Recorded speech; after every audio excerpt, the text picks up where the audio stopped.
ಆಗಂಗಿಲ್ಲ, ನಿಮ್ಮ ಮುಂದಿನ ಮಕ್ಕಳಿಗೂ ಅವೇ ಕೋರ್ಸ್ನ ಓದೋ ಅವಶ್ಯಕತೆ ಇಲ್ಲ ಅಂತ ಆಗಿದ್ದಲ್ಲ. ಓದಬೇಕು, ಭಾಳ ಓದಬೇಕು, ಪ್ರಪಂಚದ ಎಲ್ಲ ಬುಕ್ಗಳನ್ನು ತರಿಸ್ಕೋಬೇಕು. ನೀವು ಕ್ಲಾಸ್ನಾಗ ಏನು ಬುಕ್ಸ್ ಅದಾವಲ್ಲ ಅವೆಲ್ಲ ಬುಕ್ಸ್ ನಿಮಗೆ ಇಂಟರ್ನೆಟ್ ಒಳಗೆ ಸಿಗುತ್ತೆ, ಗೂಗಲ್ ಒಳಗೆ ಸಿಗ್ತಾವೆ, ಎಲ್ಲ ಸಿಲೆಬಸ್ ಸಿಗ್ತಾವೆ, ಟ್ರಾನ್ಸ್ಲೇಟ್ ಮಾಡ್ಕೋಬೋದು. ನೀವು ಅದನ್ನೇ ಹೋಗಿ ರೊಕ್ಕ ಗಂಟೆ ಓದೋ ಅವಶ್ಯಕತೆ ಇಲ್ಲ. ಅರ್ಥ ಆಗೋದಿಲ್ಲ. ಇವ್ರೇನ್ ಮಾಡ್ತಾರೆ, ಸ್ಕೂಲ್ ಕಾಲೇಜ್ನವರು ಓದಿಸೋದೇ ಒಂದು ಏನ್ ಮಾಡ್ಬಿಡ್ತಾರೆ ನಿಮಗೆ, ಅವ್ರು ಆಲ್ರೆಡಿ ಅದನ್ನ ಬಿಸ್ನೆಸ್ ಮಾಡ್ಕೊಂಡ್ಬಿಟ್ಟಾರೆ ಪೂರ. ಅರ್ಥ ಆಗೋದಿಲ್ಲ. ಪ್ರತಿ ವರ್ಷ ಬರ್ತಾರೆ ಹೋಗ್ತಾರೆ. ಪ್ರತಿ ವರ್ಷ 10 ಜನ ಟಾಪರ್ ಏನ್ ಹಾಕ್ಬಿಡ್ತಾರೆ, ಅವರು ಬ್ಯಾನರ್ ಹಾಕ್ಬಿಡ್ತಾರೆ. ಅರ್ಥ ಆಗೋದಿಲ್ಲ. ಅದನ್ನ ನೋಡಿ ನೆಕ್ಸ್ಟ್ ಬ್ಯಾಚ್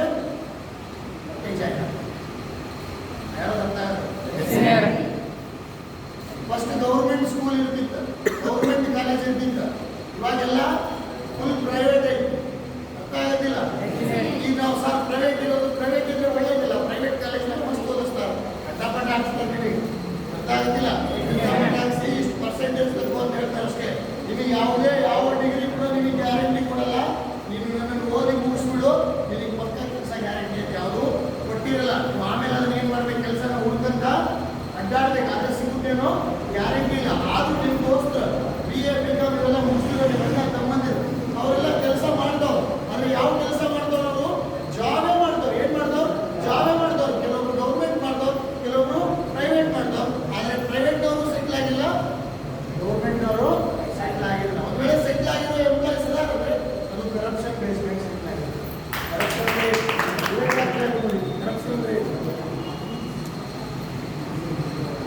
ಭ್ರಷ್ಟಾಚಾರದಿಂದಲೇ ಆಗ್ತದೆ. ಅರ್ಥಾಗುತ್ತಿಲ್ಲ. ಈಗ ನನ್ನ ವಿಚಾರ ಏನ, ಈಗ ನೀನು ಏನಂತ ಕರೀತಾರೆ, ಡಿಗ್ರಿ ಓದಿರೋ ಏನಂತ ಕರೀತಾರೆ, ವೆಲ್ ಎಜುಕೇಟೆಡ್ ಅಂತ. ಆ ಊರಿನ ಎಲ್ಲ ಯೂತ್ಸಿಗೂ ಅವನಿಗೆ ನೋಡ್ತೇನೆ, ಅವ್ನು ನೋಡಿ ಮಾಡಂತ ಅವನು. ಅರ್ಥ ಆಗುತ್ತಿಲ್ಲ. ಅವನಿಗೆ ಒಂದು 3 day ನಿಲ್ಲಿಸಿ ಅವನಿಗೆ ಮಾಡಿ, ಇವನಿಗೆ ಜಾಬ್ ಮಾಡ್ಕೊಂಡು ಹೇಳ್ತಾರೆ.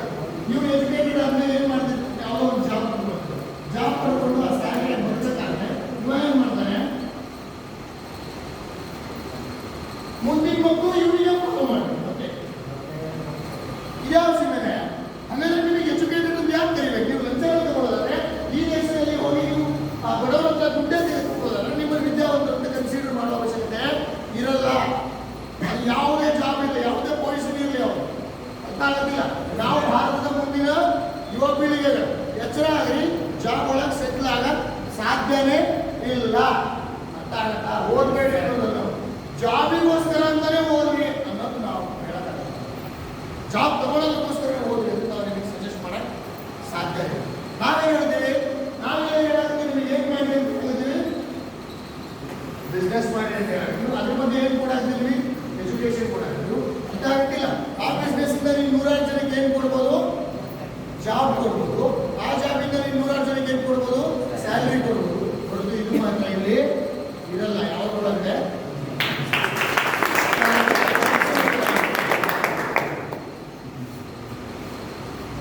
ಈಗ ನೀವು ಜಾಬ್ ಮಾಡೋದಾದ್ರೆ ನೀವು ಯಾರಿಗೂ ಕೆಲಸ ಕೊಡಕ್ಕಾಗಲ್ಲ. ಅರ್ಥ ಆಗುತ್ತೆ. ನಿಮ್ಮ ಅಪ್ಪ ಅಮ್ಮಗೂ ನೀವು ಕರೆಕ್ಟಾಗಿ ಏನ್ ಮಾಡೋಕ್ಕಾಗಲ್ಲ, ಸಾಕಾಗಲ್ಲ. ಅರ್ಥ ಆಗೋದಿಲ್ಲ. ನಿಮ್ಮೂರಲ್ಲಿ ಜಾಬ್ ಮಾಡ್ತಿರೋರು ಎಲ್ಲರ ಅವ್ರ ಅಪ್ಪ ಮಾಡಿರೋ ಆಸ್ತಿಗೋಸ್ಕರನೇ ಜಗಳ ಆಡ್ತವ್ರು ಅಣ್ಣ ತಮ್ಮರೇ. Educated with employees. ನೀವು ಆಗಿರೋದು ಮುಂದೆ ಹುಟ್ಟಿಸಿರೋ ಅಪ್ಪ ಅಮ್ಮನ ಮಾಡಿರೋ ಆಸ್ತಿಗಳಿಗೆ ಪರದಾಡ್ಕೋಬೇಕು. ನೀವು ಹುಟ್ಟಿ 1000 ಜನಕ್ಕೂ ಒಳ್ಳೇದು ಮಾಡ್ಕೊಳ್ಳೋದು ನಿಮಗೆ ಯಾವ ಸ್ಕೂಲ್ ಕಾಲೇಜ್ ಕಲಿಸ್ಬಾರ್ದು. ನಿಮಗೆ ಒಬ್ಬ ಮನುಷ್ಯ ಮನಸ್ಸು ಮಾಡಿದ್ರೆ ಇಡೀ ದೇಶದ ದಿಕ್ಕನ್ನೇ ಬದಲಾಯಿಸ್ಬೋದು. ದೇಶದ ದಿಕ್ಕನ್ನೇ ಬದಲಾಯಿಸ್ಬೋದು. ಎಕ್ಸಾಂಪಲ್ ಆಗಿ ಒಬ್ಬ ವ್ಯಕ್ತಿ ಅದಾರೆ.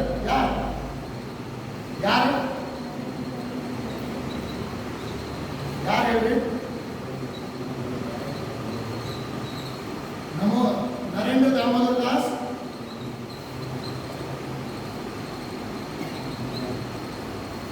ಅರ್ಥ ಆಗತ್ತಿಲ್ಲ. ಈತ ಬಂದು ನಮ್ಮ ಭಾರತದೊಳಗ ಲಂಚ ಇತ್ತು, ಕರಪ್ಷನ್ ಇತ್ತು, ಭ್ರಷ್ಟಾಚಾರ ಇತ್ತು, ಪೊಲಿಟಿಕಲ್ ಎಲ್ಲ ಅವ್ರ ಮಕ್ಕಳಿಗೆಲ್ಲ ಮಾಡ್ಕೊಂಡು ಸಾಯ್ತಿದ್ರು. ಇನ್ನು ಅವರೆಲ್ಲರಿಗೂ ಜೈಲಿಗೆ ಹಾಕ್ಸಿದ್ರ. ನನ್ನ ತಾಯಿಗೂ 90 ವರ್ಷ ಆದ್ಮೇಲೆ ತನ್ನ ತಾಯಿನ ಹೆಂಗ್ ಸಾಕ್ಬೇಕು ಅನ್ನೋದನ್ನ ಇಡೀ ಪ್ರಪಂಚಕ್ಕೆ ತೋರಿಸ್ದ, ಮುಂದೆ ನ್ಯೂಸ್ಗಳಿಗೆ ತೋರಿಸ್ದ. ನೋಡಿರಲಿಲ್ಲ ಅವ್ರ ತಾಯಿನ ಅವ್ರು ಹೆಂಗ್ ನೋಡ್ಬೋದು, ನೋಡಿಲ್ಲ. ₹1 ಲಂಚ ತಗೊಳ್ಳಲ್ಲವ, ಯಾರು ಕೊಳ್ಳೆ ಹೊಡೆಯಂಗಿಲ್ಲ. ಮತ್ತೆ ಹೇಳ್ತಾರೆ, ಭಾರತದ ಯೂತ್ಸ್ಗಳಿಗೆ ಸಜೆಸ್ಟ್ ಮಾಡ್ತೇನೆ, ಭಾರತದವರೇ ಈ ದೇಶ ನಿಮ್ದು, ಈ ಮಾರ್ಕೆಟ್ ನಿಮ್ದು. ಇಲ್ಲಿ ನೀವು ಕೂಲಿ ಮಾಡಕ್ಕಂತಾನೆ ಹುಟ್ಟಿಲ್ಲ, ನೀವು ಇಲ್ಲಿ ಮಾಲೀಕರು. 100% ಮಾಲೀಕರು ಎಂದ ಸಜೆಸ್ಟ್ ಮಾಡ್ತಾವ. ಮಕ್ಕಳೆಲ್ಲ ನಿಮಗೆ ಮೇಕ್ ಇನ್ ಇಂಡಿಯಾ ಮಾಡಿ, ಮೇಡ್ ಇನ್ ಇಂಡಿಯಾ ಮಾಡಿ, ಡಿಜಿಟಲ್ ಇಂಡಿಯಾ ಮಾಡಿ, ಸ್ಕಿಲ್ ಇಂಡಿಯಾ, ಎಂಪವರಿಂಗ್ ವುಮೆನ್, ಇವೆಲ್ಲ ಯಾರಿಗೋಸ್ಕರ ಬಿಟ್ಟಿರೋದು? ನಮಗೋಸ್ಕರ ಬಿಟ್ಟಿರೋದು. ಯಾರು ಬಿಟ್ಟಿರೋದು? ನರೇಂದ್ರ ಮೋದಿ. ಆತನ ಹೆಸರು ಬರೆಯಕ್ಕ, ಆತನ ಹೆಸರು ಹೇಳಕ್ಕ, ಅವನು ನಾವು ಯಾವುದೇ 500 ರೂಪಾಯಿ ಬಗ್ಗೆ ಗೋಳಿ ಮಕ್ಕಳಲ್ಲ ಹೇಳೋದಂತ, ಗೋಳಿ ಮಕ್ಕಳು ಅಂತಾನೆ ಕರೆಯೋದು. ಯಾವ 500 ರೂಪಾಯಿ ಇಸ್ಕೊಂಡು ಓಟ್ ಹಾಕ್ತಾನೋ ಅವನಿಗೆ ಅದೇ ಕರೆಯೋದು ಹೇಳೋದಂತಾರೆ. 500 ರೂಪಾಯಿ ಕೊಟ್ಟಂದ್ರೆ ನಿಮ್ಮಿಂದ 50 ಕೋಟಿ ಹೊಡಿತಿರ್ತಾರೆ, ನಿಮಗೆ ಕ್ಲಾರಿಟಿ ಇರಲ್ಲ, ನಿಮಗೆ ಅದನ್ನು ಯಾರು ಹೇಳಂಗಿಲ್ಲ, ಅರ್ಥ ಆಗತ್ತಿಲ್ಲ. ನೀವು ಸರಿಯಾಗಿ ಗುರುತಿಡಿರಿ, ಯಾವ ಕೆಲಸ ಮಾಡ್ತಾನೆ, ಯಾರು ನಮ್ಮ ಮನೆ ರೋಡ್ ಮಾಡಿಸ್ತಾನೆ, ಯಾರು ನಮಗೆ ಬಾತ್ರೂಮ್ ಕಟ್ಟಿಸ್ತಾನೆ, ಯಾರು ನಮಗೆ ನೀರು ಕೊಡ್ತಾರೆ, ಅವನಿಗೆ ನಿರ್ಧಾರ ಮಾಡಿ. ಯಾರು ನಿಮ್ಮ ಅಣ್ಣ, ನಿಮ್ಮ ಅಪ್ಪ, ನಿಮ್ಮ ಚಿಕ್ಕಪ್ಪ ಅಂತೇಳಿ ಭ್ರಷ್ಟಾಚಾರಿಗಳಿಗೆಲ್ಲ ಓಟ್ ಹಾಕೋಬೇಕು. ಭ್ರಷ್ಟಾಚಾರಿಗಳಿಗೆಲ್ಲ ನೀವು ಸಾಥ್ ಕೊಟ್ರಿ ಅಂದ್ರೆ ನಿಮ್ಮ ಮನೆ, ನಿಮ್ಮ ಊರನ್ನ ಹಾಳು ಮಾಡ್ಕೊಂಡಿದ್ಯಾರ ನೀವೇ ಆಗಿ. ಆಗತ್ತಿಲ್ಲ. ಮನುಷ್ಯ ಮನಸ್ಸು ಮಾಡಿದ್ರೆ ಏನ್ ಚೇಂಜ್ ಮಾಡ್ಬೋದು ಅಂದ್ರೆ ದೇಶದ ದಿಕ್ಕನ್ನೇ ಬದಲಾವಣೆ ಮಾಡ್ಬೋದು. ಆದ್ರೆ ಇಲ್ಲಿ ಡಿಗ್ರಿ ಓದ್ತವ್ರೆ, ಆದ್ರೆ ಬಡತನದಲ್ಲೇ ಅದ. ಡಿಗ್ರಿ ಓದ್ತಾರೆ, ಯಾರು ಜಾಬ್ ಪಡ್ಕೊಂತಾರೆ, ಮದುವೆ ಮಾಡ್ಕೊಂತಾರೆ, ಮನೆ ಬಿಟ್ಟು 2-3 ವರ್ಷಗಳ ಅಪ್ಪ ಮನೆ ಬಿಟ್ಟು ಏನ್ ಮಾಡ್ತಾರೆ? ಬೇರೆ ಮನೆ ಮಾಡ್ತಾರೆ. ಅದಕ್ಕೆ ಓದಿಸಿದ್ರು, ಕಷ್ಟಪಟ್ಟೆಲ್ಲ ಮತ್ತೆ ಮಾತಾಡೋರು ಅಂತಾರೆ, ಹೆಂಡತಿ ಬಂದ್ಮೇಲೆ ಬರಲಾಗ ನೋಡಪ್ಪ. ಆಕ್ಚುಲಿ ಹೆಂಡತಿ ಬಂದ್ಮೇಲೆ ಬರಲಾಗಿರಲ್ಲ, ಯೋಗ್ಯತೆ ಇರಲ್ಲ, ಸಾಕು ಯೋಗ್ಯತೆ ಇರಲ್ಲ. ಅವನ ಹೆಂಡತಿ ಸಾಕೋದಕ್ಕೆ ಅವನಿಗೆ ಸುಸ್ತಾಗಿರುತ್ತೆ. ಇದನ್ನ ಅಪ್ಪ ಅಮ್ಮ ಹೇಳಿದ ಸತ್ತ, ಯಾಕೆ ಅವ್ನು ಮಾಡ್ತಿರೋದೇನೋ ಹಂಗಾಗಿ ಅವನಿಗೆ ಆಗುತ್ತೆ.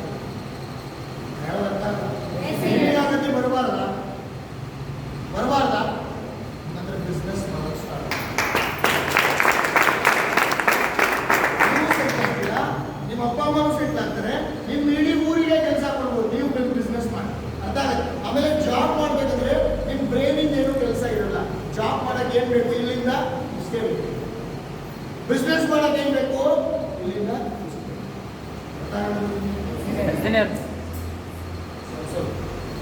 ಓದ್ತಿರೋದೆಲ್ಲ ಎಲ್ಲಿ ನೀವು ತಲೆ, ಆದ್ರೆ ಜಾಬ್ ಕೆಲಸ ಮಾಡ್ತಿರೋದು ಯಾವುದು? ನಿಮ್ಮ ಬಾಡಿ. ಇದು ಯಾವ ಸಿಮೆ ಕೆಲಸ, ಇದು ಯಾವ ಸಿಮೆ ಓದು ಅಗ್ರಿ ಆಗ್ತಾ ಇದೀರಾ?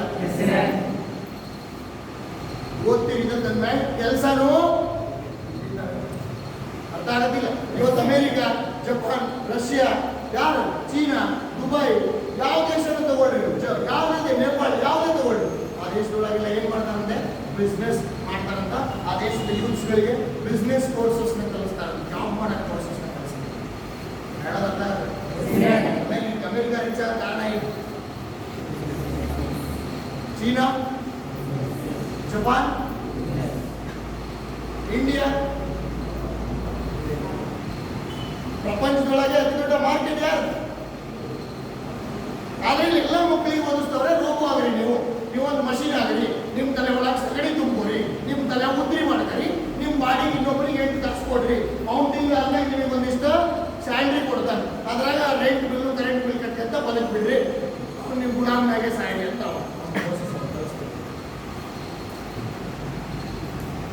ನಾನು ಹಲೋ ಅಂತೀನಿ, ಏನಂತೀರಿ ನೀವು? ಹಾಯ್ ಅಂತೀರಲ್ಲ, ಮುಂದೆ ಹೋಗಲ್ಲ. ಸೊ ನಾನು ನನ್ನ ಡಿಪ್ಲೊಮಾ ಮೆಕ್ಯಾನಿಕಲ್ ಆಗಿ ನಾನು ಜಾಬ್ ಮಾಡ್ಲಿಕ್ಕೆ ಅಂತಾನೆ ಓದ್ದವ.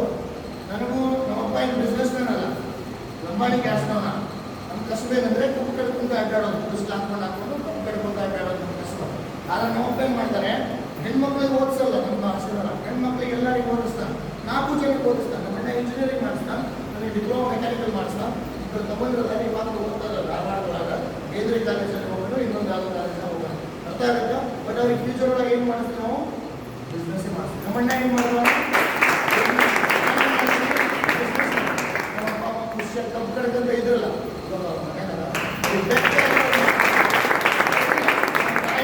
ಕೈ ನೋವಾಗುತ್ತೆ, ವಾಷಿಂಗ್ ಮಷಿನ್ ಕೊಡಿಸಿ ನನ್ನ ಲೈಫ್ ಒಳಗೆ ನಾನು ಟಿವಿ ಬೇರೆಯವ್ರ ಮನೆಗೆ ಹೋಗಿ ನೋಡ್ತಿದ್ದೆ. ನನ್ನ ಮನೆ ಹೊರಗೆ ಹಾಕಿದ್ದು ಒಂದು ಟಿವಿ, ಮನೆ ಗಾಡಿ ಕೊಡಿಸಿ, ನಾನು 2 ಗಾಡಿ ತಗೊಂಡು, ನಮ್ಮ ಅಣ್ಣ 1 ಗಾಡಿ ಕೊಡಿಸಿ. ಅರ್ಥ ಆಗತ್ತ? ಸೈಡ್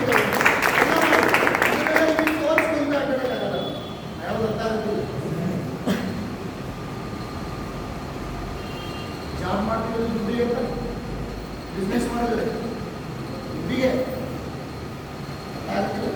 ನಾನು ಬಿಸ್ನೆಸ್ ಸ್ಟಾರ್ಟ್ ಮಾಡಿದ್ದು ಯಾವ ಕಾರಣಕ್ಕ?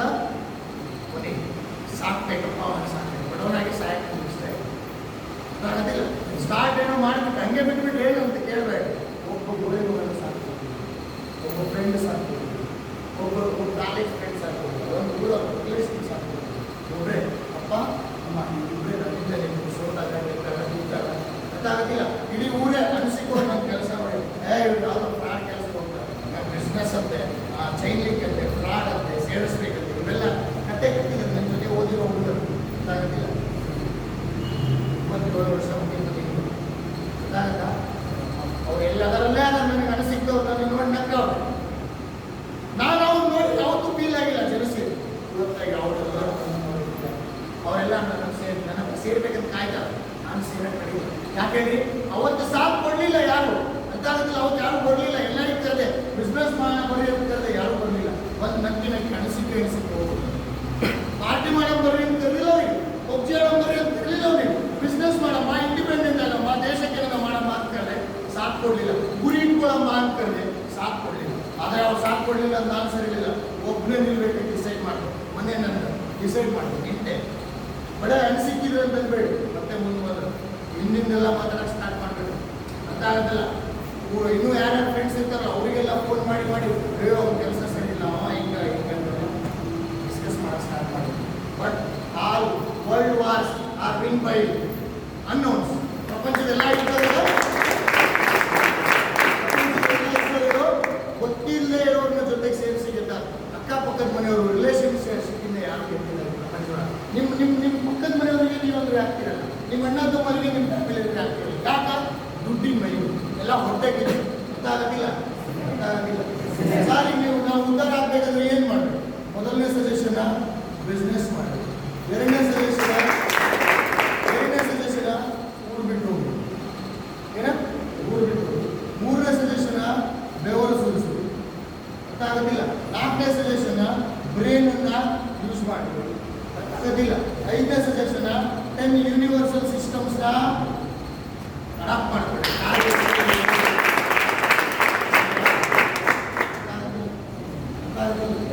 ಹೊರಗಡೆ ನಿಮ್ಮ ದೋಸ್ತಿಗೆ ಟಾರ್ಗೆಟೇ ಇಲ್ಲ. ನನಗೆ ಟಾರ್ಗೆಟ್ ಐತಿ, ಇವರಿಗೂ ಟಾರ್ಗೆಟ್ ಐತಿ. ನನಗೆ ಇವು ನನ್ನ ಸಜೆಷನ್. ಇಲ್ಲಿ ಟ್ರೈನಿಂಗ್ ಎಷ್ಟು ಜನಕ್ಕೆ ಇಷ್ಟ, ಅದು ಯಾರಿಗೆ ಇಷ್ಟ ಆಗಲಿಲ್ಲ. ಸುಳ್ಳು ಹೇಳೋದಿಟ್ಟು ಯಾರಿಗೆ ಅನ್ಸುತ್ತೆ? ಸುಳ್ಳು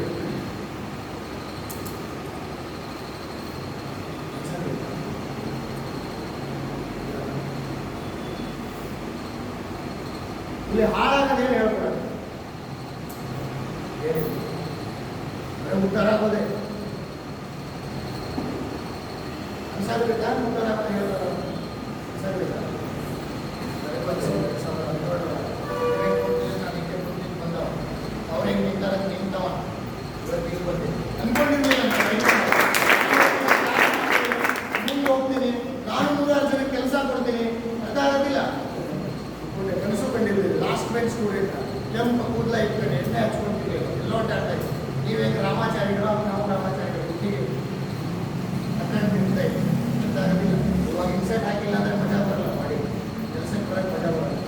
ಫಸ್ಟಿಗೆ ಇನ್ಸೆಟ್ ಅಂದರೆ ದರಿದ್ರ ಅನಿಸ್ಬಿಟ್ಟು ಗೊತ್ತಾಗೋದಿಲ್ಲ. ಈಗ ನೀನು ಹೋಗ್ತೀರಲ್ಲ, ಅದೆಲ್ಲ ನೋಡ್ತಿರ್ತಾರೆ. ಒಟ್ಟು ಬಿಲ್ಡಪ್ ಮಾಡೋಂತ ಅವನಿಗೆ ಯೋಗ್ಯತೆ ಇಲ್ಲ. ನನಗೆ ಐದು ನಾನು ಮಾಡ್ತೀನಿ, ಅವನಿಗೆಲ್ಲ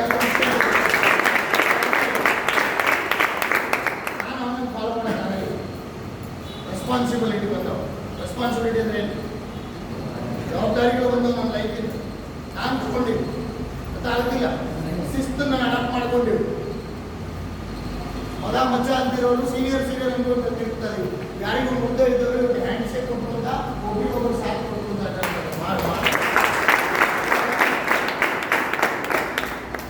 ನನಗೆ ಕೆಲಸದ ಮೇಲೆ ಭಾಳ ಇಲ್ಲ.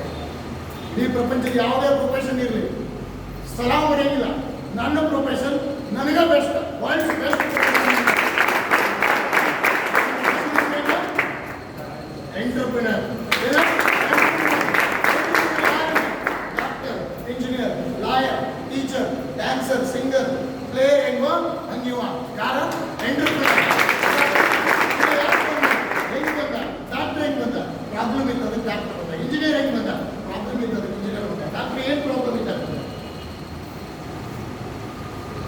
ಪ್ರಾಬ್ಲಮ್ ಇದ್ದಾಗ ಡಾಕ್ಟರ್ ಬಂದ, ರೋಗದ ಪ್ರಾಬ್ಲಮ್ ಇದ್ದಾಗ ಡಾಕ್ಟರ್ ಬಂದ, ಶಿಕ್ಷಣದ ಪ್ರಾಬ್ಲಮ್ ಇದ್ದಾಗ ಟೀಚರ್ ಬಂದ್ರು, ಕೇಸ್ ಪ್ರಾಬ್ಲಮ್ ಆದಾಗ ಲಾಯರ್ ಬಂದ್ರು, ಇನ್ನೊಂದು ಜಗಳ ಆದಾಗ ಪೊಲೀಸ್ ಬಂದ್ರು. ಎಲ್ಲಾ ಪ್ರೊಫೆಷನ್ ಬಂದಿರುವೆ ಪ್ರಾಬ್ಲಮ್ ಇದ್ದಾಗ. ಹಂಗೆ ನಾವು ಬಂದ್ವಿ ಏನಿದ್ದಾಗ? ಪ್ರಾಬ್ಲಮ್ ಇದ್ದಾಗ. ಏನ್ ಪ್ರಾಬ್ಲಮ್? ಭಾರತದ ಪ್ರಾಬ್ಲಮ್ ಅನ್ಎಂಪ್ಲಾಯ್ಮೆಂಟ್, ನಿರುದ್ಯೋಗ ಮತ್ತೆ ಬಡತನ. ಇವೆರಡೂ ಸಮಸ್ಯೆ ಬಗೆಹರಿಸಕ್ಕೆ ಈ ಎಂಟರ್ಪ್ರಿನರ್ಸ್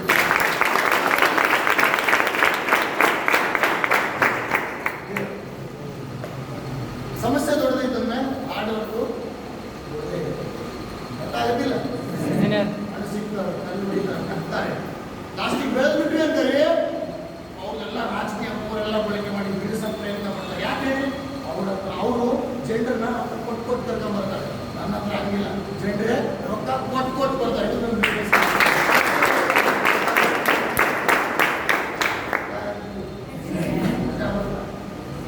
ಗೊತ್ತಾ? ಸ್ವಲ್ಪ ಕ್ಲಾಸ್ನಾಗೆಲ್ಲ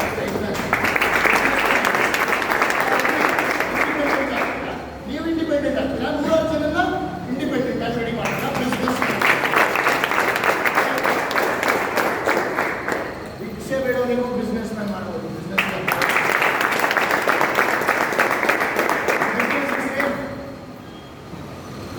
ಬಿಸ್ನೆಸ್ ಹೆಸರೇನು? ಕಂಪನಿ ಹೆಸರು ಸರ್. ಬಿಸ್ನೆಸ್ ಹೆಸರೇನು? Direct sale business.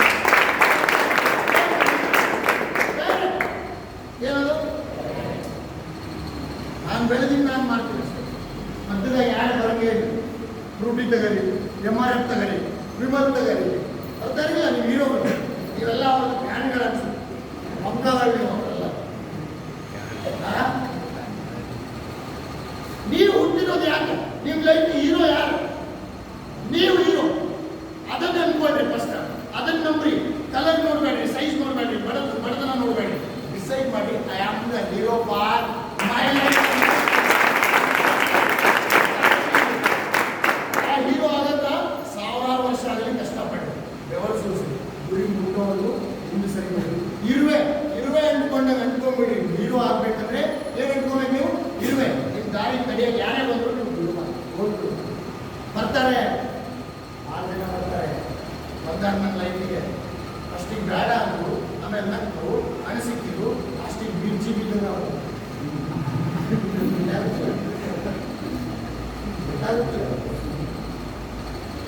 ಭಾಳ ಮಜಾ ನೀವು ಬಿಡಿಸೋದು.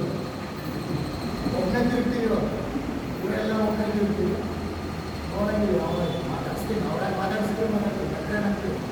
ಗೊತ್ತಾಗ್ತಿಲ್ಲ. ನನ್ನ ಮನೆ ಬಿಟ್ಟು ಉದಾಹರಣ ಇವತ್ತು ಮನೆ ನಾನು, ನಮ್ಮ ಅಪ್ಪ ಅಮ್ಮ, ನಮ್ಮ ಫ್ಯಾಮಿಲಿ, ನನ್ನ ಕುಟುಂಬ, ನನ್ನ ಕೆಲಸ, ನನ್ನ ಬಿಸ್ನೆಸ್, ನನ್ನ ಹುಡುಗರು ಗೊತ್ತಾಗಿಲ್ಲ.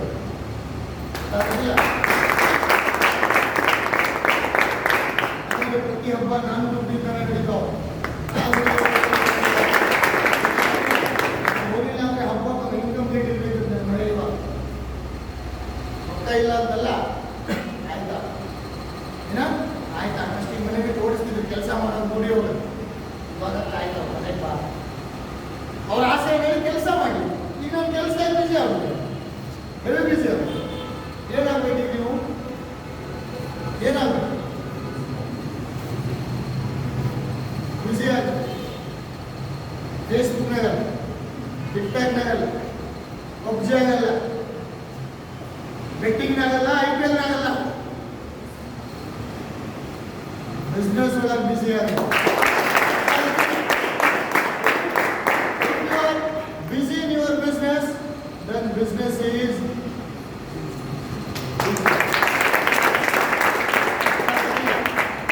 ಅನ್ಕೋಬೇಡಿ ಶ್ರೀಮಂತರ ಮಕ್ಕಳ ಬಿಸ್ನೆಸ್ ಮಾಡಬೇಕು, ಬಡವ್ರ ಮಕ್ಕಳೆಲ್ಲ ಮಾಡಬಾರ್ದು. ಪ್ರಪಂಚದ ಎಲ್ಲ ಬಿಸ್ನೆಸ್ ಮ್ಯಾನ್ ಬಡವ್ರ ಮಕ್ಕಳೇ. ಸ್ಟಾರ್ಟ್ ಮಾಡುವಾಗ ಬಡವೈತ, ಬೆಳೆದ ಮ್ಯಾಗ ಅವ್ರಿಗೆ ಶ್ರೀಮಂತ. ಏನ್ ಮಾಡಬೇಕು?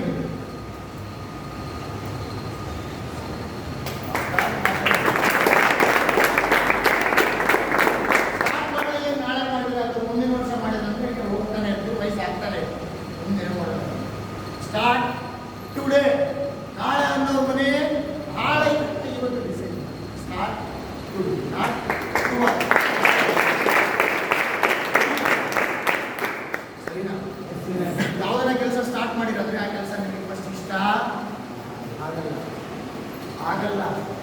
ನಿಮಗೆ ಯಾವ ಕೆಲಸ ಇಷ್ಟ ಆಗಲ್ಲ ಅದನ್ನು ಮಾಡಿದ್ರೆ ಮಾತ್ರ ನೀವು ಉದ್ಧಾರ ಆಗಕ್ಕಾಗೋದು. ನಿಮಗೆ ಇಷ್ಟ ಆಗೋದು ಮಾಡಿದ್ರೆ ಯಾರು ಉದ್ಧಾರ ಆಗಲ್ಲ. ನಿಮಗೆ ಏನು ಫಿಲ್ಮ್ ನೋಡೋಕೆ ಇಷ್ಟ ಮಾಡಿ, ಟೈಮ್ ಯಾರು ವೇಸ್ಟ್ ನಿಮ್ದು, ಎನರ್ಜಿ ಯಾರು ವೇಸ್ಟ್ ನಿಮ್ದು, ಮನಿ ಯಾರು ವೇಸ್ಟ್ ನಿಮ್ದು, ಕಣ್ಣು ಹಾಳಾಗಿದ್ಯಾರು ನಿಮಗೆ ಇಷ್ಟ ಆಗೋದು. ಏನೇನು ಇಷ್ಟ? ಫ್ರೆಂಡ್ಸ್ ಜೊತೆ ತಿರುಗಾಡ, ಏನೇನು ಇಷ್ಟ ಆಗ್ತಾವೋ ಅದನ್ನು ಮಾಡಬೇಕು. ಏನು ಮಾಡಿ? ಇಷ್ಟ ಆಗ್ಬಾರ್ದು ಅದ್ರಾಗ ಹೋಗಿ ಇಷ್ಟಪಡ್ರಿ, ಅಂಟ್ಕೊಳ್ರಿ, ತಪ್ಕೊಳ್ರಿ, ಕೆಲಸನ ತಪ್ಕೊಳ್ರಿ. ಅವಾಗ ಕೆಲಸದೊಳಗೆ ನೀವು ಬಲಶಾಲಿ ಆಗ್ತೀರಿ.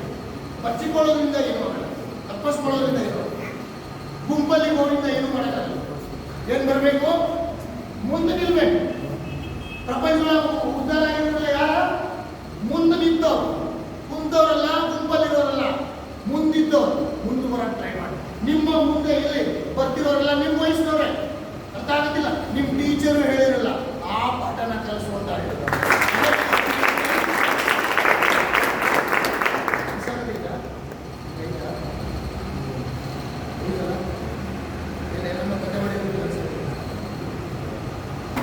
ಸೈಜ್ ಸಣ್ಣದೇ ಇಲ್ಲ ಕೆಲಸ, ಬುದ್ಧಿ ಚಿಕ್ಕದಾದ್ರು ಗಾಳಿ ಅದಲ್ಲ. ಸುಳ್ಳಕ ಇಟ್ಟಿಲ್ಲ. ನಿನ್ನಂತ ಎಲ್ಲರೂ ತಿಳ್ಕೊಳ್ಳಿ, ನಿನ್ನಂತವ್ರು ತಿಳ್ಕೊಳ್ಳಿ ಅಂತ ಈಗ ನೀವು ಉದ್ಧಾರ ಆಗ್ಬೇಕಂದ್ರೆ ಇನ್ನೊಂದು ಸಜೆಷನ್ ಹೇಳ ನಡೆಯಲಿಲ್ಲ. Name list is the secret system to become rich.